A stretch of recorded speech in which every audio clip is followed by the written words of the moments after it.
વેરાવળમાં ધોધમાર વરસાદને કારણે પાણી ભરાઈ ગયા। મુખ્ય બજાર વિસ્તારમાં ઘૂંટણસમા પાણી ભરાયા હતા।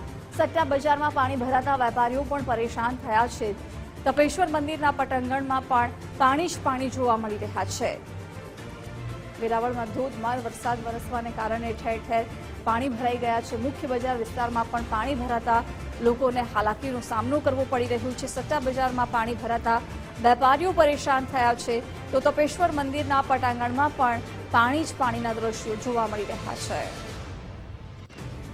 રાજ્યમાં આગામી 7 દિવસ સુધી વરસાદી માહોલ રહેવાનો છે અને હાલમાં સૌરાષ્ટ્રના કેટલાક વિસ્તારોમાં વરસાદી વાતાવરણ જોવા મળી રહ્યું છે। વેરાવળમાં આજે ધોધમાર વરસાદ વરસ્યો, જેને કારણે પાણી ભરાઈ ગયા છે। મુખ્ય બજાર વિસ્તારમાં જ ઘૂંટણસમા પાણી ભરાતા લોકો હાલાકીનો સામનો કરી રહ્યા છે। સટ્ટા બજારમાં પાણી ભરાતા વેપારીઓ પણ પરેશાન થયા, તો તપેશ્વર મંદિરના પટાંગણમાં પણ પાણી જ પાણી જોવા મળી રહ્યા છે। લોકો આ પાણીમાંથી પસાર થવા માટે મજબૂર જોવા મળી રહ્યા છે। મહત્વનું છે કે અરબ સાગરમાં ડિપ્રેશન સિસ્ટમ સક્રિય થઈ છે, જેને કારણે અત્યારે રાજ્યમાં વરસાદી માહોલ જામ્યો છે। આગામી 7 દિવસ આ જ પ્રકારે હળવાથી લઈને ભારે વરસાદની આગાહી હવામાન વિભાગ દ્વારા વ્યક્ત કરવામાં આવી છે। આજે વેરાવળમાં ધોધમાર વરસાદ વરસ્યો છે, જેના કારણે ઠેર ઠેર પાણી ભરાઈ ગયા છે। મુખ્ય બજાર વિસ્તારમાં પણ ઘૂંટણસમા પાણી ભરાતા લોકો મુશ્કેલીમાં મુકાયા। સાથે જ તપેશ્વર મંદિરમાં પણ પાણી ભરાયેલા જોવા મળી રહ્યા છે। મંદિર પરિસરમાં જ્યાં જુઓ ત્યાં પાણી જ પાણી દેખાઈ રહ્યા છે। મંદિરના પટાંગણમાં પણ પાણી જ પાણી ભરાઈ ગયા છે।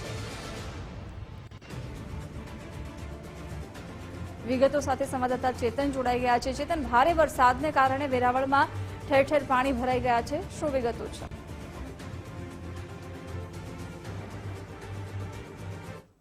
જે સિસ્ટમ સક્રિય થઈ હતી તેને લઈ અને હવામાન વિભાગ દ્વારા છેલ્લા 24 અને 25 2 દિવસ માટે જે વરસાદી અને પવનની આગાહી કરવામાં આવી છે, તેના પગલે આજે વહેલી સવારથી જ વાદળછાયા વાતાવરણ વચ્ચે એકાએક ગાજવીજ સાથે વરસાદ શરૂ થતા જે વરસાદી માહોલ થયો। ત્યારબાદ વેરાવળની મુખ્ય બજારો છે તેમાં ગોઠણસમા પાણી ભરાયા છે।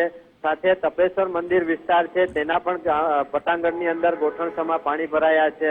ક્યાંક ને ક્યાંક આ વરસાદ છે જે ખેડૂતોને મોટી નુકસાની કરી રહ્યો હોય, સાથે વેપારીઓને પણ જે અત્યારે ગોઠણસમા પાણી ભરાયા છે તેને લઈને હાલાકીનો સામનો કરી રહ્યા છે। જી, ચેતન, આભાર જાણકારી માટે।